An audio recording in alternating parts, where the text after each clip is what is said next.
thank you all so much for being willing to be guests on the podcast as we discuss Christmas. So exciting. Um, what readings do you use for Christmas typically? You have like Luke or John? Usually Luke for me is just sort of the most familiar, the most traditional. People are expecting that story and all the tongue twister names, Quirinius and all those fun things. I mean, I think that's what people are expecting, the shepherds and the angels, the sort of typical Christmas pageant. So it's that tends to be my go-to. For me, it's dependent because there have been times when I'm preaching to the same people on Christmas Eve and on Christmas Day. So I'll use I'll use the Luke one for Christmas Eve, and then Christmas Day I'll use the John one. Um, or sometimes the kids have done the Luke one, like that they were the sermon the last Sunday of Advent or something. And then I'll end up doing something with John. I always get lost with John though. It like invites me into a space where I get too spacey, but I do preach on it. Luke for sure. The baby is very, very, very important to me. And a lot of people. Mary is very, very important to me. And a lot of other people. And yeah, the shepherds are very important to me. So for sure, Luke. Makes sense. And especially if we've ever seen the Peanuts Christmas special, right? Then we always remember that's the story that I can't remember. Was it Linus? Somebody tells that story at the end. Linus. So, what liturgical ideas do you have for preaching or celebrate? Well, it's just what liturgical ideas do you have for celebrating Christmas this year? And what do we need to keep in mind this Christmas? I think in a world where so much is changing and in flux, for me, there's some comfort in the traditions of the ways we've always done it. And especially for people who just come to church once or twice a year, I don't want to shake them up too much. I want to shake them up in some good ways, and have them maybe think of the scriptures in some new ways that they hadn't considered before. But as far as like the traditions and the beauty of a Christmas Eve service or a Christmas morning service in an Episcopal church, there's some things that you just expect. You know, the candles at the end, singing Silent Night, is something that's pretty traditional, and people come to expect that, and the beauty and the hush and the sort of the mystical moments like that. My ministry background is actually street ministry and organizing with folks who are unhoused, incarcerated, poor. And so Christmas was the single most difficult and traumatic time of year in our ministry for our congregation. This is before I was the gender justice officer. And because of how the message of Christmas, right, has been so distorted in the context of empire. And so we had to, however we did it, whether it was through our service, it was through our blowout Christmas party, which accompanied the service, we just had to dig very deep to, like, while not shying away from any of the really radical truth of the gospel, right, what it means for this poor family to have this baby in this very harrowing time, not shy away from the truth of that while still digging as deep as possible into the joy of it. And one year, everybody hated me for this, but I made us do a Christmas pageant one year. But we did it. It was Tent City Jesus, right? So we were organizing a tent city, and so the Christmas pageant took place where instead of a manger, like baby Jesus was born at Tent City, and that was like, it was true. It was what was happening biblically, and it was also what was happening in our community. And so I find like that the deeper I go in the text, like the more connection there is to the struggles that are breaking out all around us. And also finding like even joy amidst all that struggle. And having, like I said, a blowout Christmas party afterwards. It's awesome. So that's it. Yeah. Yeah, I resonate with some of that because in my current context, um, I'm not in the context that I've been in most of the decades of my life in the church period or or as a priest. And so I find myself missing the things that used to be assumed. Like there would be a posada, there would be a party for kids where they would have a piñata. There would be like certain Mexican traditional foods. That though they were not from my childhood, I grew to associate them with Christmas because the communities I served were primarily Mexican and or of Mexican descent in some generation. And so I find myself trying to like the part that I can recreate is that I would go to midnight mass. And whether that was in my own congregation or when we started joining other people's Christmas Eve so that we wouldn't have like 10 people in every church. We could Yeah. just all be together in one church. Um, I can still pull that one off, right? Like I can go to any church that has a midnight mass on Christmas Eve. But the other things that all were about like that last week of Advent or even the second week, and the preparing and the getting ready gave a physical and visceral feeling to like Christmas, which since I did give birth to little people, um, it echoes, right? It's that whole like nesting and trying to get things ready and oh my God, this baby's gonna come here any day. We don't have a thing. And so I miss that. I mean, it actually gives me goosebumps as I talk about it because I miss it because I've not been in that context now for 6 years. And so if I were doing Christmas, that's what I would be doing this year if I were leading a congregation. I think sometimes, at least I've noticed, like our congregations don't like to drive at night, and so they want to do the midnight mass at like 5 p.m. or something. I'm like, really, really, a 4? Wow. I'm like, at least has to be dark. The sun has to have been set. I'm like, what? But Yeah, anyway, we were doing 7. That was our okay, compromise. okay. But the kids' service was at 5 because those families had a lot of things to do. Yeah. Oh yeah. All right. Let's talk about Luke. What do you think folks most misunderstand about the story? What do you think maybe we need to focus or not focus on but like explain more? My youth group kids called this the ruining Christmas story because we would quote from Ken Bailey in his book, Jesus with Middle Eastern Eyes. And he talks about, he grew up in the Middle East as a child of a minister there, and talks about how in the Middle Eastern context, there would be the highest values for hospitality. And so the picture that we get of Mary and Joseph like being in a barn, he says, is hogwash, that they would have been welcomed into the family. They would have been known by the families in Bethlehem because Joseph was of that family and lineage. And that when the reason we know that Jesus was laid in the middle of the living room is because he was laid in the manger, and that's where the manger was. It wasn't outside the barn. It wasn't in a cave.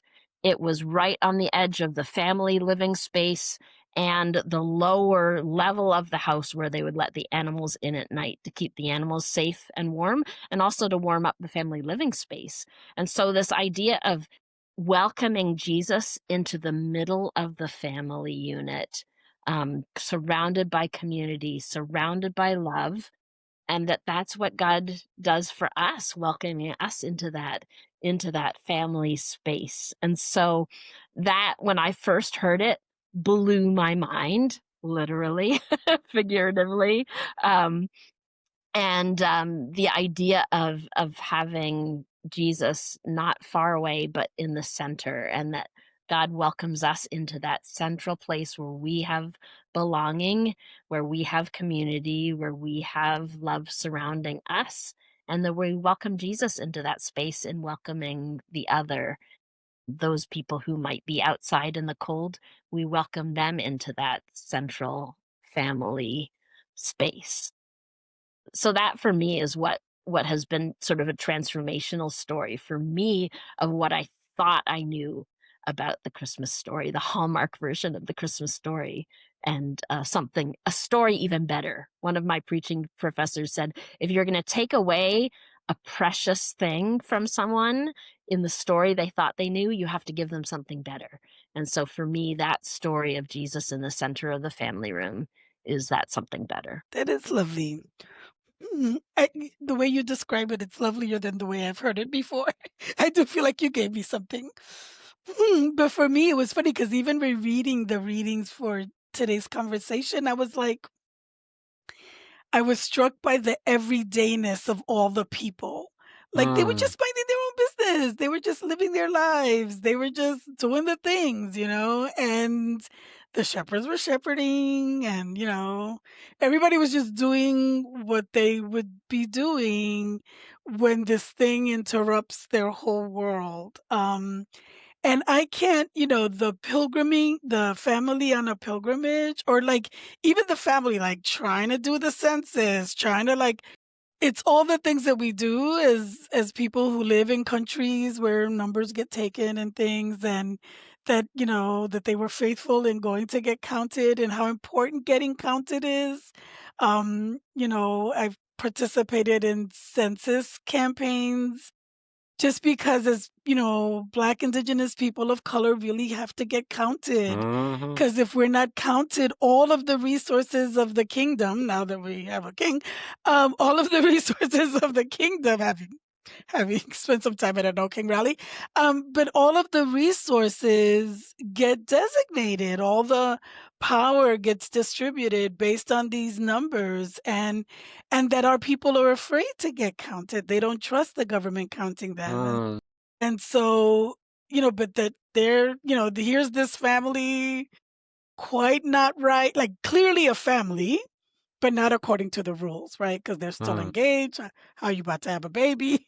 The kinds of questions that people in my community ask one another sometimes.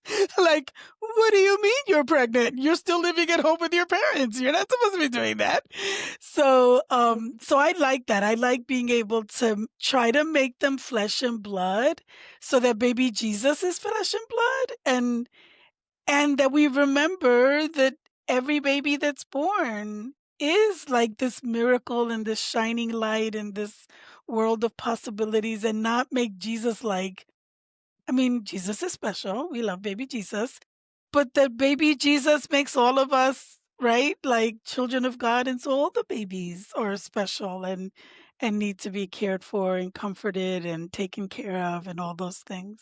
That's what struck me the most when I read it this time. Like, dang, they were just living their lives. I feel like both of what each of you just said is what's really central for me. Both like understanding Jesus as not a one-off, like, but and not cast away from this community, like very much at the heart, the beating heart of this community and family, and a massive disruption. Like, I think for me, the undersell here is what a massive disruption this is to the powers and principalities of this order. And it's because it's not random, the family that Jesus is born into, the mother that Jesus is born to, the community that Jesus is born to. It's very explicitly God choosing to enter the world from the bottom, from people who are under the boot of oppression. It reminds me of this article I read some years back. There was an Israeli archaeologist who was Yardena Alexander,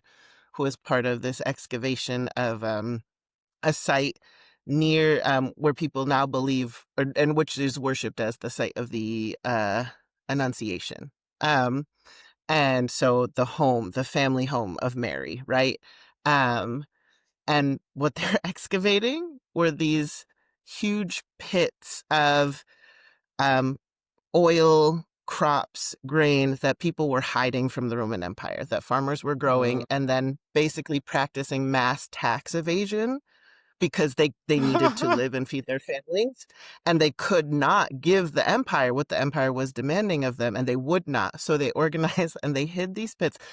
And guess whose house was like at the center of this hive, like the literal queen bee of this underground economy, is the site we say the angel came and spoke to Mary and said, guess what, girl? Guess who's gonna do this thing? So it's just like none of this is an accident. Actually, Jesus is born not just to hurting people, but hurting people who are going to stand up and say, no, like we will transform the world and the last will be first. Beautiful. That's a whole Lovely. nother layer of like why Mary was chosen, because she was prepared. She was out there, you know, getting things ready and making sure people could survive. Like, okay, we can entrust her with this amazing, gift to the world. She can be trusted. That's beautiful. Right, Very like cute. God is like scanning the map and like who's ready? Who's actually ready for this? Who's got the bunker? And is Yes, ready? exactly. Yeah. I love it. I love thinking of Mary as like the organizing Mary the organizer. Mary the prepper. That The should- queen bee. And the queen bee, yeah, that could be a total church name, Mary the organizer. You know, they have Joseph the carpenter as church name, so Yes, this could be Mary totally. the organizer. Christina, I know you talked about the hospitality, and the story says there's no room for them. And who in our communities is there no room for? And maybe who in our church is there no room for? Oftentimes, I think we want to be selective, right? And who we choose to be with us. And so I think in our congregation, we've been surprised sometimes at who has found us and how they have found us. And so, a homeless guy got dropped off right on our doorstep, like by an Uber. And he was way far from any of the places where the any of the shelters are. And yet then that gave us the opportunity to host him and to make sure he had what he needed. And he needed a wheelchair, and one of our congregations said, oh, I have a shed with an extra wheelchair, and brought it to church. And he needed a bus pass to the next town to get to where his family was, and we were able to pull together enough money to get him to where he needed to go. And so I think sometimes, to have that that person who's maybe not the person that you would have expected to come to church on Sunday. He smelled a little, his clothes needed to be washed, and he needed a place to stay and then a place to get on to the next place. And so it really tested our mettle, I think, that day, to say, are we going to be hospitable to everyone who God brings us, and see this person as Jesus in his distressing disguise, as Mother Teresa talked about those people that she would meet on the streets of Calcutta. And I think we treated him like we wanted to treat Jesus. And it took some work of the Spirit, I think, for us to see him as Jesus and to treat him as Jesus. And ideally, we would welcome that stranger instead of pushing them out. And I was pleased that day. I think we passed the test that day. Not all days, but that day I think we passed the test. I think it's weird that, like, I feel like sometimes in our churches, because of the image that we have of what it means to be praying or at peace or whatever, anything that disrupts our little bubble and our image is so there's like the obvious people that are like excluded, whether it's, because of our notions of sin or because our class issues or whatever. But even like families with children, Right. like they get pushed out of the center. Like the thought of Jesus being in the center of the family, and what we try to do with children and families, always putting them on the side because they're too noisy, because they're like, and it's like, whenever I've preached and children make noise, I love it. I mean, it's just so, first of all, I prefer children to adults. So I need to say that first, because that's, in fairness, I know other people don't feel that way. But it's like, I feel like they hear my voice booming and their immediate thought is to respond. And I think they're laughing and playing and doing all sorts of things that that ground what it is that we think we're doing when we're together as, in a sacred moment. And and it just makes me sad that that's why I often say that we don't really want children or new people. We Right. just want their money so we can keep doing what we've been doing the way we've been doing it. Right.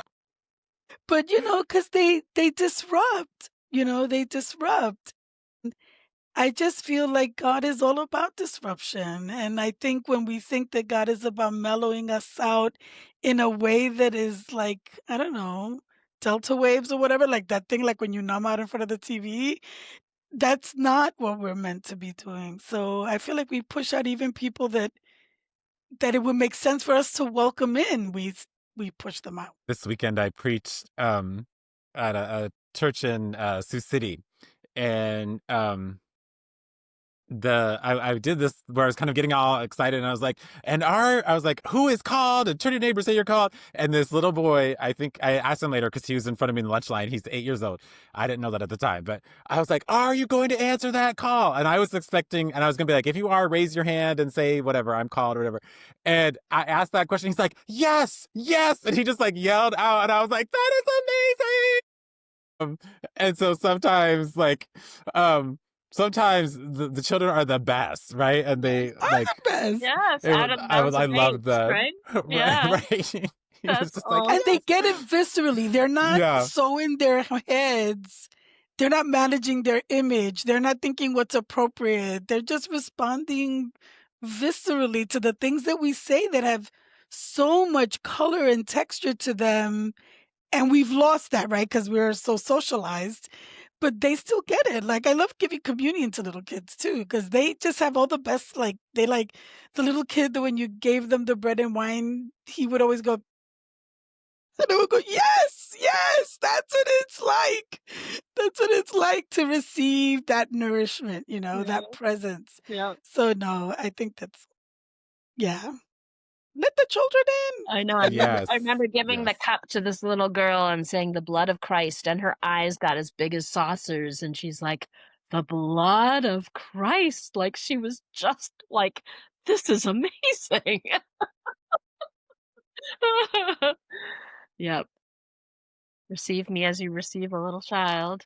Who in our community? Wow. I mean, I had a friend recently say to me, he's Jewish and he had attended an Episcopal service, and he's like, are they trying to keep people away? Like, I literally cannot. And he, like, he's like, he was game. He was ready to be. He's like, I cannot figure out what is going on here. And it was a really good flag for me. There's so many flags, though. And I think folks have already spoken. So, like, I feel like one of, as beautiful as our liturgy is, we are obsessed with control. We are culturally obsessed with controlling how God's gonna show up, and like what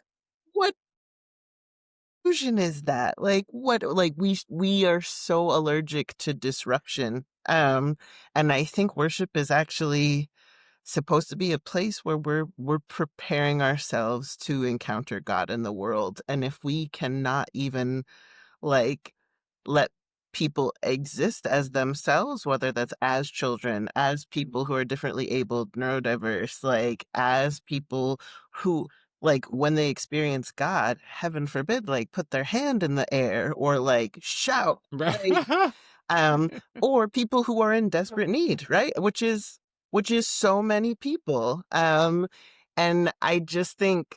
I think if we can find even just small ways as congregations to crack ourselves open a little, to like pry the prayer book out of our frigid cold fingers a little bit, it would spiritually strengthen us, and it would spiritually help a lot of what we're called to do in this world. So why do you think Luke tells the story of the shepherds? And who are the shepherds of today? And maybe what does their inclusion say about who God entrusts with good news? So, what I thought about the shepherds, and I think the thing that struck me about them was that so they have this moment of realization and they realize that God is doing something, and then they're like game. They're like, let's run and go see what it is. This thing that we were told that God is doing. And then they went and saw, and then they immediately told people about their experience, their own spirit, that own moment of like glorious experience, and and that they spread the word everywhere. So I thought, look at the shepherds being evangelists. And I think today, what it reminded me of is that God is doing things in the world, and that one of the things that we as folks who are busy over here doing our own lives, even those who are taking care of their little flocks, need to go to where God is doing the thing, and witness it and then testify about it. Because the good news that God is doing through all sorts of people everywhere is not what's being picked up in the media. It's not Right. even what's making social media, because we're so like only the sensational. And so I think that the crazy things, the organizing that's going on, the creating of communities, creating of homes, the people that are working to change some of the ways that people are being crushed, whether it's because of policies, politics, or the way, business as usual, right? The economy and things. I think that we need to be out there seeing what God is doing in the midst of that and sharing that. That Hmm. it's not like it's some sacred moment over here, but that God really is out there, and that we can witness and then testify. Like that's what they did. They went to check it out, and then they told them about their experience that brought them there.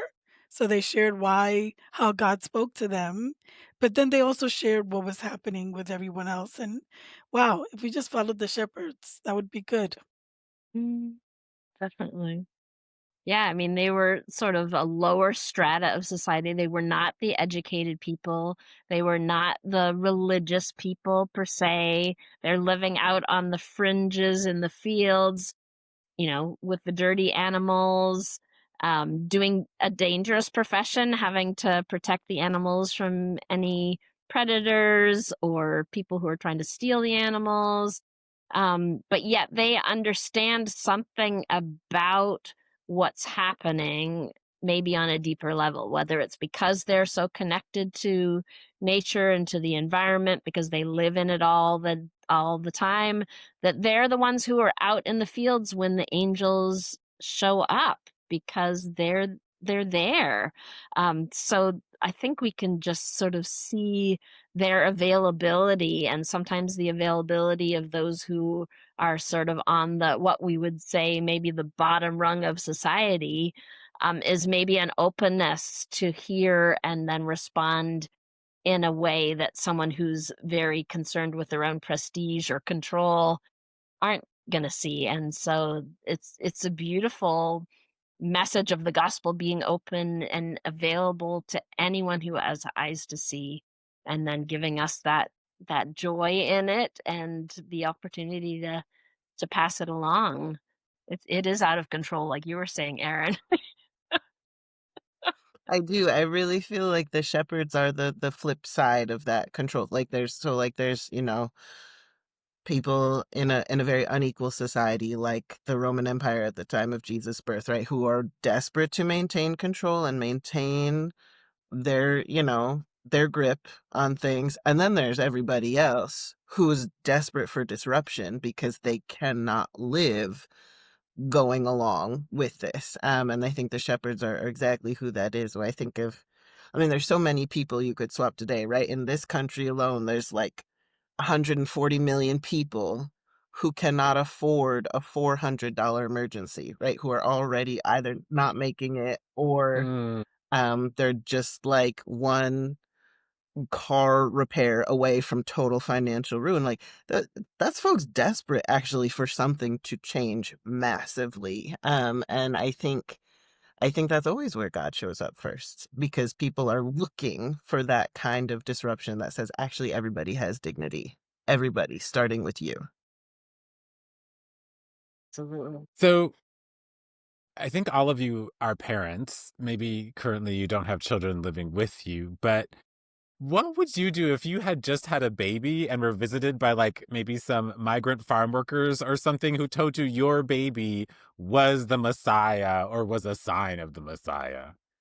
Because of the people I hang out with, like, weird things like this happen to me. So when I was pregnant with my last baby, which was a long time ago, that last baby is 29 years old. I I was somewhere. Was it I don't know. I walked into a store. I can't remember what kind of store. And a woman, said, "Oh, how beautiful that you're pregnant." Whatever things that people say when you're pregnant.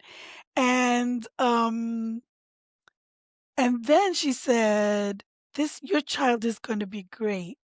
Your child is going to cause such disruption in the world. Your child is going to bring new things and be amazing." And I was like, that had already happened like at least one or two other times where I was like, oh my gosh, this baby. Who am I? Like, what is going to happen with this baby? And it did.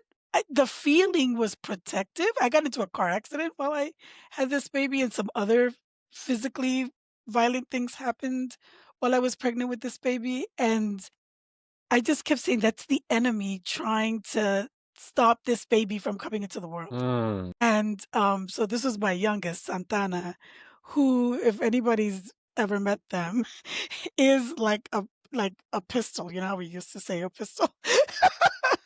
And I think it's true of all of our children that they are, if we don't squash them, they are amazing, and mm, they bring awareness and like, that whole, like, out of the mouth of babes thing. I just think so I don't know. So I actually have had that experience, and it made me extremely protective. It made me feel like I had to take care I had to be so careful, mm. because if that was true, these things that people said to me randomly, then my child was at risk. Oh And I boy. can't help but wonder that Mary did not feel the same way. She's over there pondering things and tucking them away in her heart. Yeah. And, like, what a confirmation for her of all of her hopes and dreams, in a sense, for this child, because she'd already been told that this child be would be great and would be the sort of the one who would turn the world topsy-turvy, and then to have it be Mhm. confirmed by these strangers whom she'd never met, and they're saying the same thing about the greatness of this child. I think every parent thinks that their kid is great, that their kid is the most exceptional, but to have Until they're teenagers, we really do think that. I'm just kidding. I love teenagers. but then to have that confirmed by Yeah. these strangers who they'd never met, I mean, for you to have a stranger, come up to you and say that. We had a similar experience with our first child. We were at a party and my husband was out walking with her in the street, and a Spanish speaking Pentecostal church just let out from worship. And they asked my husband if they could pray for our daughter. And so they start praying in Spanish for her blessing, and that she would be great and she would be, speaking the word of God, not realizing my husband and I actually speak Spanish. And so he understood all the things that they were blessing her with and agreeing with it because we're also people of faith. And so they thought they were being very sneaky. But yet, to have that confirmation from a stranger that you've never met, that this child will be for the turning of the world the right way round, and that is an amazing thing. Like, okay, we're in this together. And we're connected to a God who wants the good of our children, and that good for our children will not be just for our children, but for the blessing of the whole world. And that Mm. is a beautiful thing. So, thanks for reminding me of that story, Altagracia. Yeah. It's precious. It is. So in the story it says the angels proclaim peace to all. How can we reclaim peace not as a passive quiet, but as like a justice-filled reality? That's a really good question. And I think there's another tension there in that comment about the Mary treasured all these words and pondered them in her heart.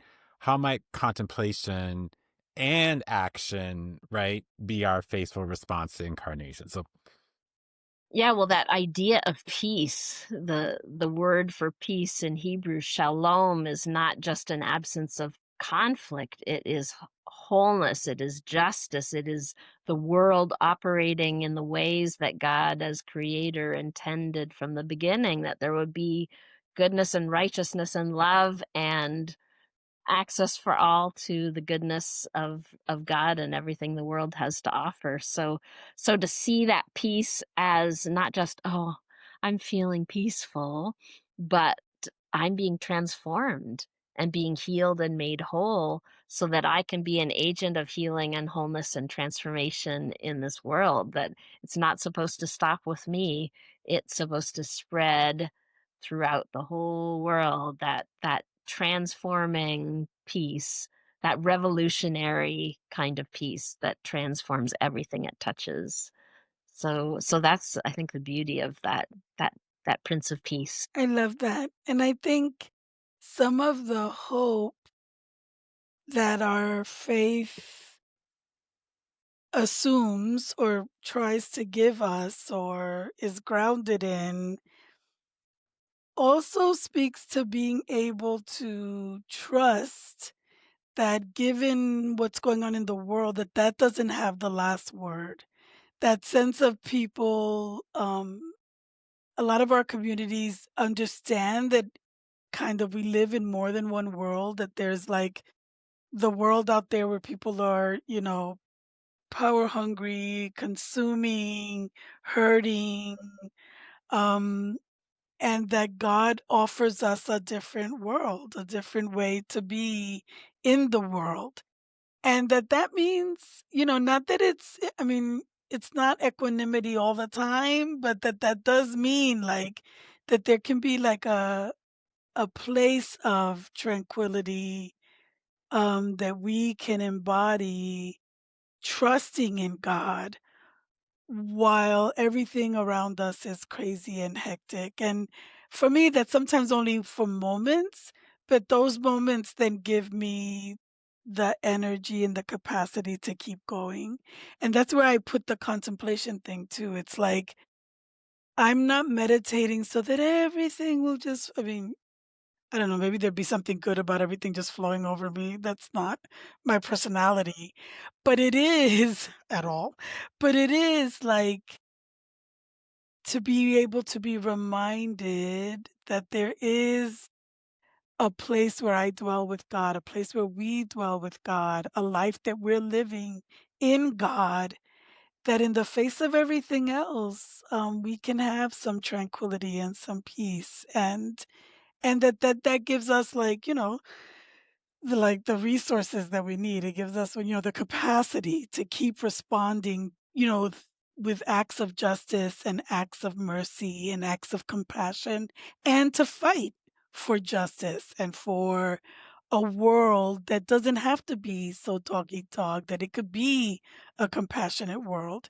But in order to have the reserve to do that, we need to remember that all the energy and all the stuff doesn't just come from us, and that's that piece that, oh, I just have to do my shift. I just have to do what God puts before me, and God is doing the work, and that gives me peace.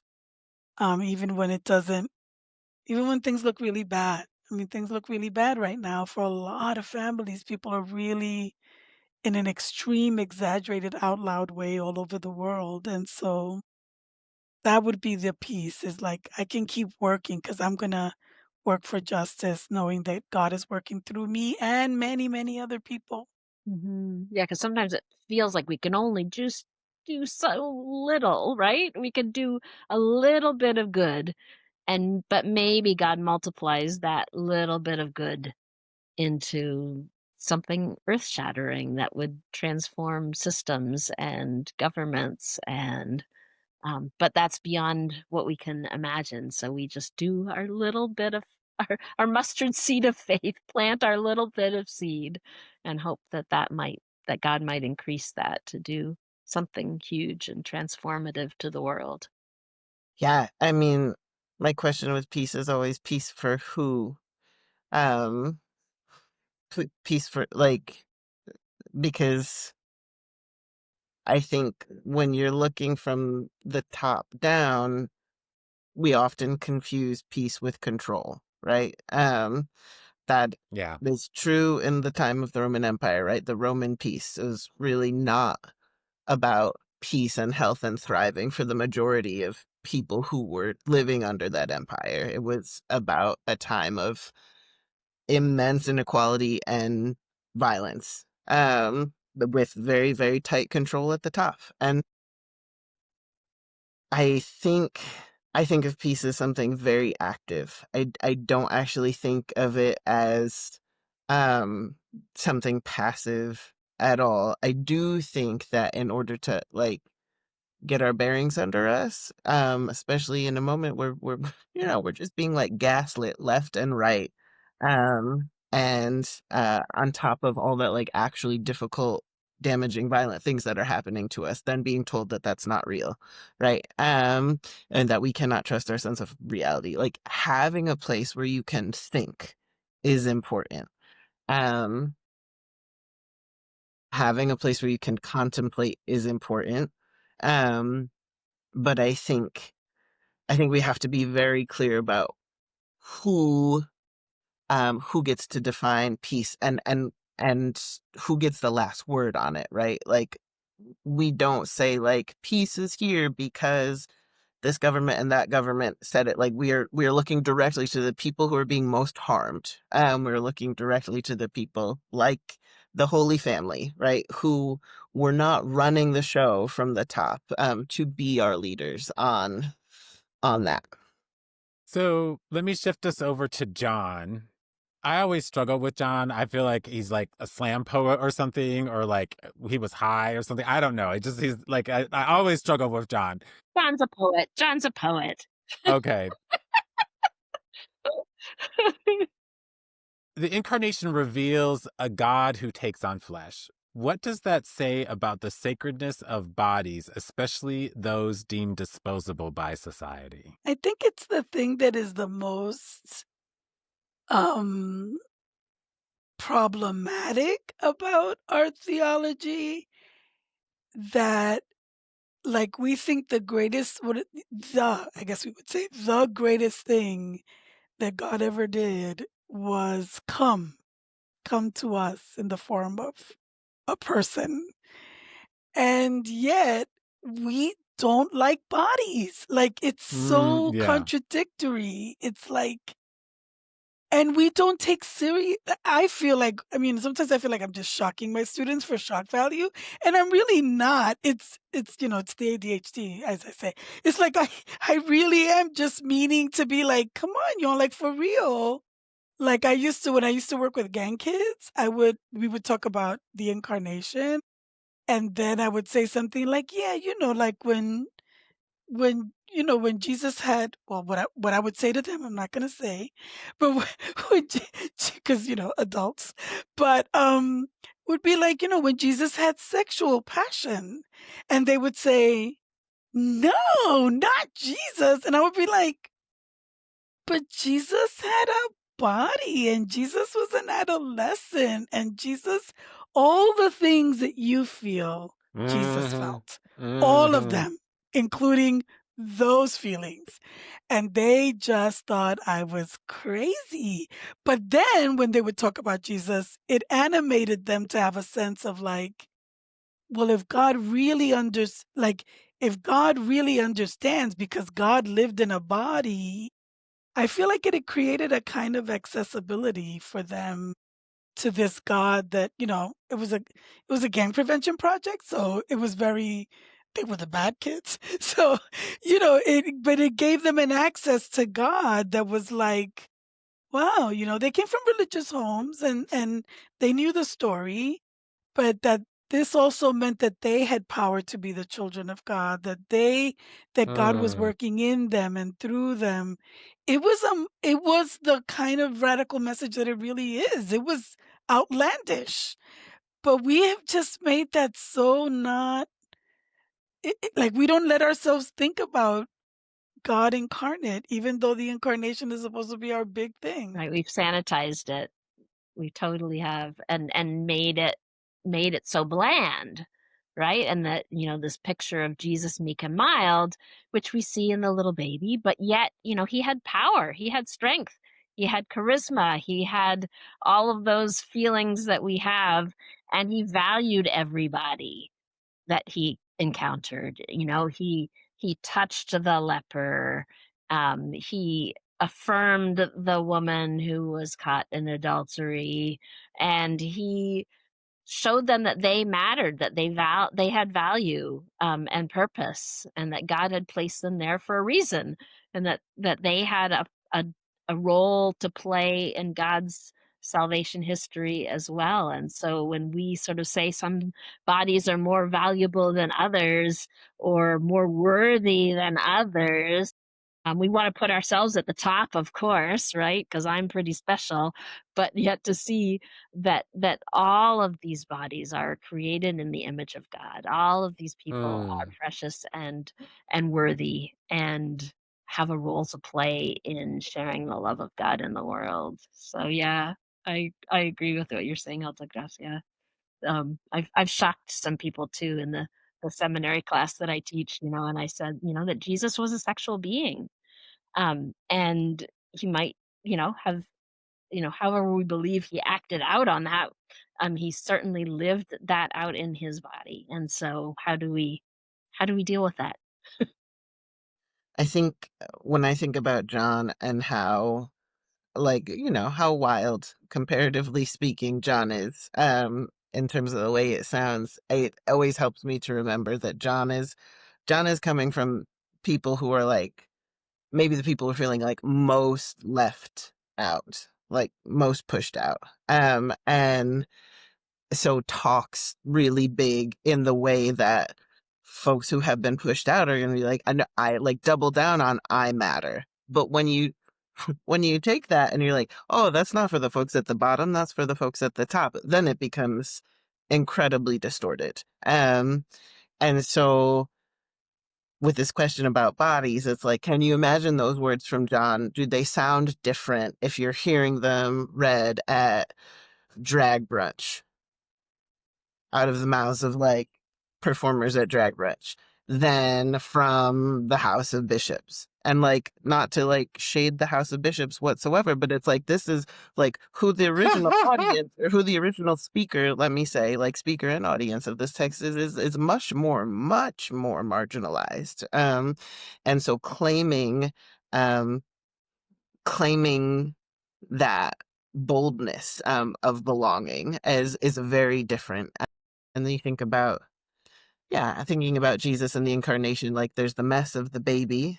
Babies are very messy. We don't like to think of God as that messy and that needy and that dependent on us. But I think like this is a really valuable time for us to get clear that um, God's not going to do anything for us. God needs us to take care of God and to like nurture God very, very tenderly in this moment by nurturing the power and the leadership of the dispossessed. So John's gospel calls Jesus the Word or the Logos. How might our words participate in or resist the divine word today? I do come from a community that like you have to be careful what you say, like that there's a lot of just in the culture, not the religious people necessarily, though them too, um, are careful what they say, right? Because you'll call things into being with your words. Mm. And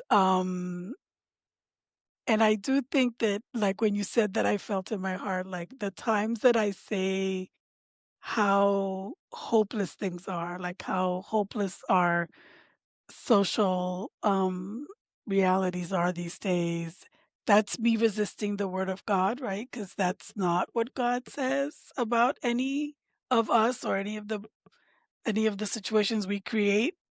It's such a mess. But I do think that in affirming, sometimes I wish for people, even people that strongly disagree with and that bring out great anger and wrath in me because of what they're doing in the world.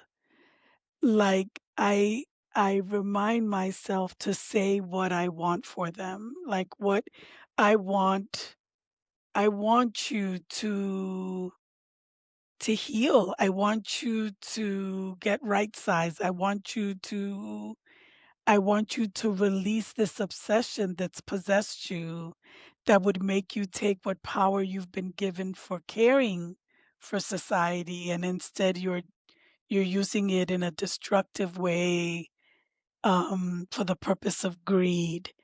And I believe that our words have power. And because of this, because of what John says, like if we're also made children of God, then we also create a reality in a world by what we say, what we wish, what we pray, what we name and don't name. And Absolutely. I think it's really, I think, I'm always conscious, like when I say certain things, like, what am I calling into being with with those words? Yeah. Yeah, I've heard that word logos described as a blueprint. And so Jesus as the blueprint for the world is Oh, I love that. is a blueprint of love, right? And we are supposed to participate with that. And those who are working against that blueprint, it's frustrating when we want that blueprint to be acting in love and it is not. And so to be conscious of the way we use our words, to bless and not to curse, and then to bless even those people who might be cursing others, whether with their words or with their actions, to bless them, to wish the best for them, to put the best construction on them. That is hard. That is truly hard. But if we're going to be acting in the blueprint of love in the world, then we are called to a higher standard. And so to be that blessing of even those who are doing harm, not to allow that harm or to okay the harm they're doing, but to pray that somehow even that harm would be turned towards good, the challenge. I think words are really powerful. I also think that words, we know words have to go with um how we live, right? How we treat each other, how we act collectively. And I think that is really important to me in a time of incredible distortion in particular, like to be able to see, like, are the words lining up with the deeds? Are the words lining up with the lived reality? And who is even able to speak right now, and who is willing to speak right now, in addition to act. And when I think about this, I think a lot about what Martin Luther King said about love and power. And we all know, right, what happens when you have power without love. It's like a reckless abuse. But when you have love without power, he said, it's sentimental and anemic. And I do worry that we can do that if it's all talk and no walk. Yeah. So, what tips do you have for preaching Christmas Eve or Christmas? I think there's often a lot of pressure for those of us who are preaching Christmas to make it really good, to make it really memorable, because this may be the one time that this person or this family is in church. And that that kind of anxiety doesn't make me preach very well. So for me to just um rest in the power of God's Spirit and trust that God's Spirit will speak, that for me is really important. That helps me to deal a little bit with my anxiety of this better be good. I better make this work. But that it belongs the story belongs to all of us, and to share the story in a way that people can hear something new of the love of God, and to focus on that love of God for all people, that God would incarnate into a human body, showing that value of the body, showing that love for all humanity, from the least to the greatest, and everything in between. That for me is something that I try to focus on so that I don't freak out before I preach. I would say to take seriously your own feelings. Like, we do some preparation, we do some studies, we look things up, and whatever it is that we do to prepare. But it's such an emotional time for everyone that I found that people receive well when I'm honest about that. Like, when, you know, I want to create a moment for all of us to just pause, because it's all been, this is especially during Advent, but even at Christmas, like, to pause and think about the depth of what this gift means and what that feels like, to use our feelings so that when we communicate, it feels authentic and it's not just like these words, but also so that people can see themselves and hear themselves and recognize, like, oh, people of faith think these things. That it's not this sanitized, everything is going to be great kind Yeah. of, image, but that, when I'm brokenhearted, I say that I'm brokenhearted, and then still preach the hope that Christmas means. Because I think that's its power. I feel like what helps me is just to really remember, like, this is not our show. This is not like, in both in the sense of, like, this is not like a nice show we're putting on for people to, like, have, like the opera, or like a play. Like, it's not a show. And it's also not our show. And I think that's very hard for us because everybody, like you said, like, wants to, like, do it right. It's the biggest day of the year, blah, blah, blah. But, like, leaving room, I think, like folks have already said, leaving room for honesty and leaving room for the disruption of God, the disruption of the Holy Spirit. I think that is something that more and more people are actually looking for. And I think people can tell when we are trying to control things so tightly to prevent that disruption from happening. Because this whole story is about that very thing. So yeah. I was thinking about Altagracia. You had talked, I think, in the beginning about the everydayness, and I'm kind of feeling like, how do we get that everydayness so folks could relate to this story? And I think thinking about, like, the chaos of being a mom or being a family, or all of those things, and then sort of what does that look like? And the one idea I thought of was, like, what if we told the story vague enough so that you could be like, this could be Mary's story, but this could also be someone's story right now? Like, she was worried about what would be happening, or she was worried about blah, blah, blah, blah. And then, da, da, da, da. And then there was, this thing that ran in and disrupted everything, and blah, blah. And then, like, is this Mary's story or is this your story? And then kind of go into whatever the point of the sermon would be, I guess. Those are my two ideas. I like that. They're actually really your idea. But anyway. That's how we're creative. We take Right. each other's ideas We and let just them share it and percolate. share it and make it our own. Yeah. Well, thank you so much for being guests on the podcast. I appreciate hearing your wisdom and stories and perspectives, and so do our guests. Thank you so much.